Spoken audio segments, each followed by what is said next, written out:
নমস্কার বন্ধুরা, ভতেশ study centre চ্যানেলে তোমাদের স্বাগতম। তোমাদের জন্য দারুণ সুখবর, অশিক্ষক কর্মী নিয়োগের জন্য বিজ্ঞপ্তি জারি হয়েছে, যেখানে সম্পূর্ণ সরকারিভাবে এই নিয়োগটি করা হচ্ছে। এখানে তোমাদের বিভিন্ন পোস্ট রয়েছে, যেখানে মাধ্যমিক যোগ্যতা থেকে শুরু করে একেবারে গ্র্যাজুয়েশন যোগ্যতার বিভিন্ন পোস্ট রয়েছে, এবং এখানে বয়স যেটা প্রয়োজন সেটা হলো 18 থেকে 40 বছর। তবে তুমি যদি একজন SC/ST ক্যান্ডিডেট হয়ে থাকো, তুমি বয়সে 5 বছর ছাড় পাবে। তুমি যদি একজন OBC ক্যান্ডিডেট হয়ে থাকো, তুমি বয়সে 3 বছর রিল্যাক্সেশন পেয়ে যাবে। অবশ্যই তোমাদের এই ভিডিওর মাধ্যমে কিভাবে ফর্ম ফিল আপ করতে হবে প্রত্যেকটি তথ্য থাকবে। তোমরা যে কোনো রাজ্য থেকে তোমরা অ্যাপ্লাই করতে পারবে, কারণ এই যে নিয়োগটি, এটি অল ইন্ডিয়া যে কোনো প্রার্থীরাই অ্যাপ্লাই করতে পারে। অবশ্যই কমেন্টে তোমরা কোন জেলা থেকে এই ভিডিওটা দেখছো, তোমার জেলার নাম প্রত্যেকে কমেন্টে জানাবে। ওকে, তো একদম আমি অফিসিয়াল নোটিফিকেশনে চলে যাচ্ছি। দেখতেই পাচ্ছ যে এসেন্সিয়াল কোয়ালিফিকেশান এবং কোন কোন পোস্টগুলোতে নিয়োগ করা হচ্ছে, সবই কিন্তু তোমাদের নন টিচিং পোস্টে নিয়োগ করা হচ্ছে। যেখানে দেখো জুনিয়র অ্যাসিস্ট্যান্ট, এই জুনিয়র অ্যাসিস্ট্যান্ট পোস্টের জন্য অ্যাপ্লাই করতে গেলে তোমাদের যোগ্যতা যেটা লাগবে, যে কোনো শাখায় গ্র্যাজুয়েশন, সে তুমি আর্টস থেকে গ্র্যাজুয়েশন করো কি সায়েন্স নিয়ে গ্র্যাজুয়েশন করো কি কমার্স নিয়ে গ্র্যাজুয়েশন করো, গ্র্যাজুয়েট হলেই অ্যাপ্লাই করা যাবে। এবং 1 বছরের ডিপ্লোমার কথা বলা হচ্ছে কম্পিউটার অ্যাপ্লিকেশন নিয়ে। পরবর্তী যে পোস্টটি সেটি হলো অ্যাকাউন্ট অ্যাসিস্ট্যান্ট। এই পোস্টের জন্য যারা যারা তোমরা BCom পাস করেছো তারা অ্যাপ্লাই করতে পারবে, এবং তোমাদের এখানেও তোমাদের কম্পিউটার 1 বছরের ডিপ্লোমা প্রয়োজন। তবে তোমাদের যোগ্যতা যদি মাধ্যমিক থাকে, তোমরা অফিস অ্যাসিস্ট্যান্ট MTS পোস্টের জন্য অ্যাপ্লাই করতে পারবে। দেখতেই পাচ্ছ এখানে তোমাদের মাধ্যমিক পাস যোগ্যতার কথা বলা হয়েছে, ঠিক আছে। এবং তোমার যদি হায়েস্ট কোয়ালিফিকেশান হিসাবে তোমাদের উচ্চ মাধ্যমিক এখানে দেওয়া রয়েছে, তবে মাধ্যমিক যোগ্যতা এখানে কিন্তু প্রয়োজন আছে। পরবর্তী আমরা চলে যাচ্ছি। পরবর্তী হচ্ছে এখানে তোমাদের এজ 18 বছর ন্যূনতম বয়স, এবং ম্যাক্সিমাম বয়স হচ্ছে 40 বছর। এখানে সবকটি পোস্টের জন্য সেম বয়সই কিন্তু আছে, 18 থেকে 40 বছর। তুমি যদি একজন SC/ST ক্যান্ডিডেট হয়ে থাকো 5 বছর, OBC ক্যান্ডিডেট হয়ে থাকলে বয়সে 3 বছর রিল্যাক্সেশন পেয়ে যাবে। এছাড়া যারা এক্স সার্ভিসম্যান PWD ক্যাটাগরি থেকে, তারাও কিন্তু অ্যাপ্লাই করতে পারে।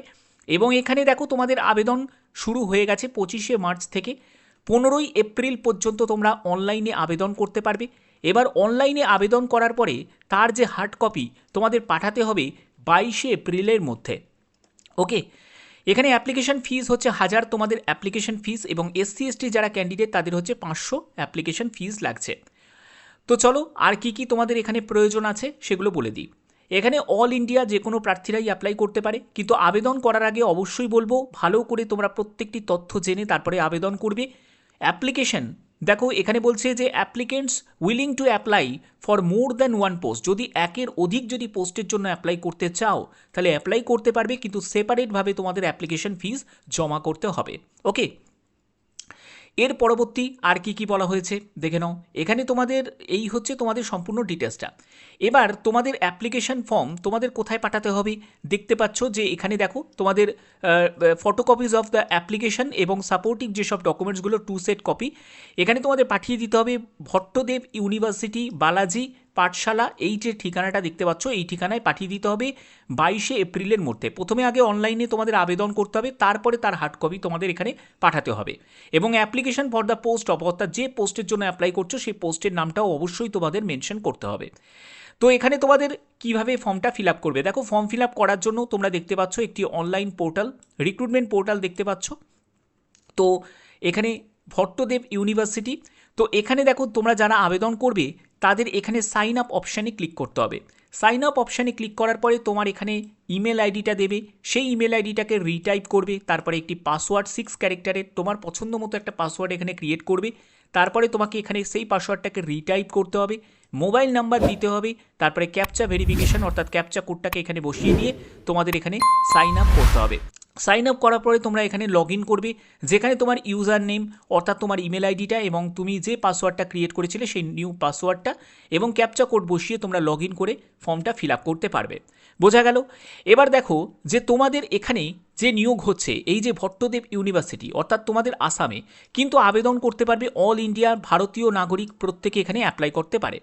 শূন্যপদ কি রয়েছে?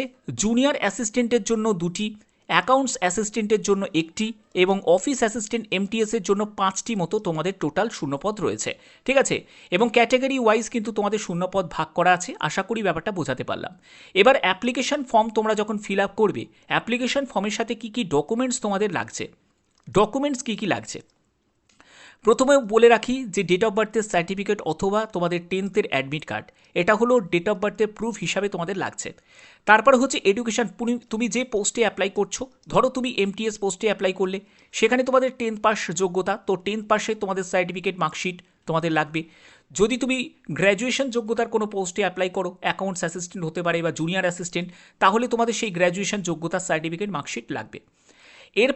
এরপরে তোমাদের যেটা লাগবে সেটা হলো গভর্নমেন্ট আইডি প্রুফ, অর্থাৎ তোমাদের নয় আধার কার্ড হতে পারে, ভোটার কার্ড হতে পারে, ড্রাইভিং লাইসেন্স হতে পারে, বা তোমাদের প্যান কার্ড হতে পারে, বা রেশন কার্ড হতে পারে, যে কোনো একটি any one government ID proof তোমাদের লাগবে। এগুলো কিন্তু 2 কপি তোমাদের কি করতে হবে, সেলফ অ্যাটেস্টেড করে সঙ্গে অ্যাটাচ করতে হবে যখন তোমরা অনলাইনে ফর্মটা ফিল আপ করলে। এবং তোমাদের অ্যাপ্লিকেশন যে প্রিন্ট আউট, মানে অনলাইন অ্যাপ্লিকেশন প্রিন্ট আউট, ঠিক আছে, সেই প্রিন্ট আউট কপিটাও কিন্তু তোমাদের সঙ্গে দিতে হবে। ওকে, তো এগুলো কিন্তু তোমাদের সঙ্গে কিন্তু প্রয়োজন। এবং তোমাদের আর একটা ব্যাপার বলে রাখি, সেটা হলো কাস্টেও কিন্তু তোমাদের লাগবে অবশ্যই। সেটা যদি সেন্ট্রাল ফরম্যাটে থাকে তাহলে সেন্ট্রাল ফরম্যাটের কাস্ট সার্টিফিকেট সেটাও তোমাদের লাগবে। তো এই সব ডকুমেন্টসগুলো অবশ্যই তোমাদের রেডি রাখতে হবে। এছাড়া কিন্তু একটি ডকুমেন্ট যদি না থাকে তাহলে কিন্তু সেই আবেদন তোমাদের রিজেক্ট হয়ে যাবে, অবশ্যই এটা তোমাদের খেয়াল রাখতে হবে। বোঝাতে পারলাম? তো তোমাদের এখানে পোস্টিং আসামেই হবে, কিন্তু আবেদন করতে পারবে অল ইন্ডিয়া যে কোনো প্রার্থীরা। সিলেকশন কিভাবে হবে, দেখো সিলেকশনের জন্য বলে রাখি একটি রিটিন টেস্ট হবে, কিন্তু রিটিন টেস্টের যে সিলেবাস সেই ব্যাপারটা কিন্তু এখানে কিছু পরিষ্কার করে বলা নেই।